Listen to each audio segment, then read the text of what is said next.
Good morning to you. Got a cold here in Michigan today. Nice hot cup of coffee to warm things up. I'm the big guy here, and even though I engage in some serious cardboard meditation most of the time on this channel, there are times I get the blues. Yeah, especially this time of year. And it usually happens when I see some beautiful cards out there that are way outside of my price range. And I always somehow just wished I could come up with the cash, and so what I'm thinking I'm going to do is use some of Geoff Wilson's money to fuel this fantasy. I'll buy some vintage. That's what I'm going to do. Got pockets full of gold. Got dreams I want to hold. Oh, Geoff Wilson's cash, I'd be spending so fast. Buy me a vintage car, shine like a superstar. Oh, Geoff Wilson's dough, life like a Broadway show. That's right. If I had Geoff Wilson's money, I know exactly what I would buy. I'd go back in time a little bit and start buying singles from one of the most interesting and underrated sets from the 1930s. This is what I would buy. 1933 Tattoo Orbit baseball cards. These cards measure 2 inches by 2¼ inches. They're kind of small. They're much smaller than a 1950 Bowman. Maybe just a little bit, I think. They have a black and white image on the player on the front.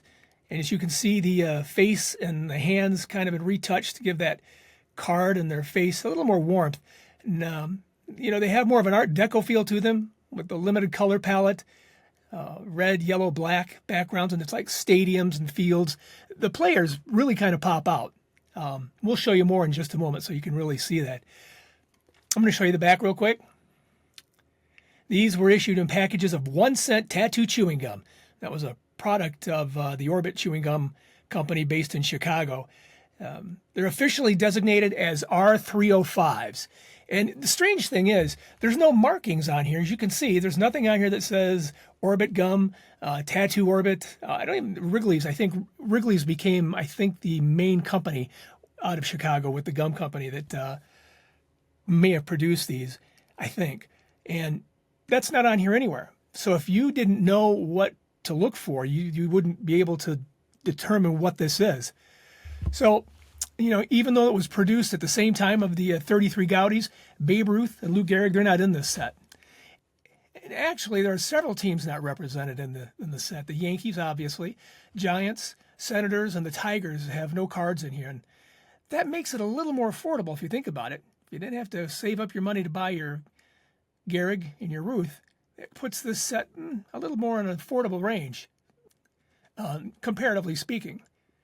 So they're based in Chicago, and they dominated the set. The company dominated the printing of the set, with 25% of the set being Chicago Cubs. There's 15 Chicago Cubs in this set. There are 6 more cards from the White Sox, obviously in Chicago, and the Red Sox, Indians, Athletics, Browns have 6 cards apiece, while the Cardinals have 5. The Reds and Phillies have 2 players each. And while there's just 1 each of the Brooklyn Dodgers and the Boston Braves, they don't have Babe Ruth or Lou Gehrig, but they do have Hall of Famers like Jimmy Fox, which is my favorite card in the set, Dizzy Dean, Mickey Cochran, Lefty Grove. There's several other ones too. And even though the set is a little more obscure, it is very collectible. You can still buy them raw, which is kind of uncommon these days for cards of that age. And it's the cost of completing the set, like I said earlier, is way more affordable than the Goudeys if that's what you'd like to collect that era, Now, although you don't know the other names of these ball players probably because it was a long time ago, the common players, I'm going to call them common players, they were household names back in the 30s. Guys like Ivy Andrews, Mark Koenig, Pepper Martin, Riggs Stevenson, Babe Herman. There's a lot more of them. They were very well known, and that's why they made up so much more of that set. Now, I've heard that the Blayholder, the Hadley, and the Hornsby are all supposedly short prints, but I've also read where that's not the case. I don't know what to tell you. If you're going to collect it, you just might want to take a look at that and determine whether or not an inflated price on those cards is worth your time or effort. They're very thin cards. If they're laying in the palm of your hand, you can't feel them. They're that light. They're kind of like the Cracker Jack cards back in the day. Really lightweight. So if you're going to want to collect these cards, you're going to want to get them in some kind of a top loader, or a mag would probably be the best, and probably get them graded so you can handle the card, display the card, and keep it in its shape that you got it in without any more degradation. And they're, like I told you earlier, they're a lot more rare than the Goudies. Now, here are some packages that the Tattoo Orbit cards came in. You can see there's some products here that you might be familiar with. They had this surprise photograph thing that you kind of developed the photograph. That was kind of neat. I've seen some of those out on eBay. Also, these Tattoo Orbit buttons. These are really cool. I don't have any of those. I would like to buy some, but I just don't have any way to display buttons. And these are really cool. They are very, very nice, very Art Deco-ish, just like the cards. And I don't know about this wrapper here. You can see that it looks like it could have contained the gum, but it may have contained the card too. I'm unclear on that.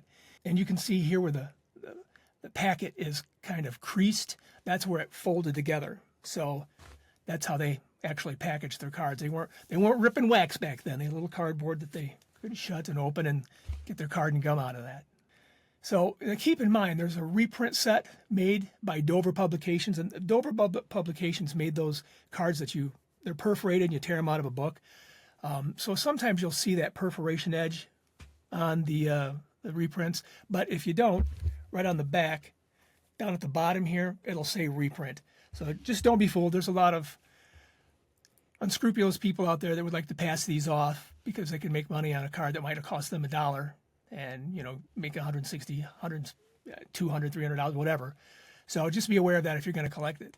So this is what I would collect. These are beautiful cards. This is what I would buy with Geoff Wilson's money. What would you buy? I'll bet something pretty spectacular. Feeling a little blue this time of year? Let's put some happiness into your life with baseball cards. It's simple, it's good for your soul. Talk soon. Cardboard meditation helps set your mind right. Thank you for watching. Show us your appreciation by clicking the like and subscribe button. Ring the bell while you're at it so you'll know when we upload a new story.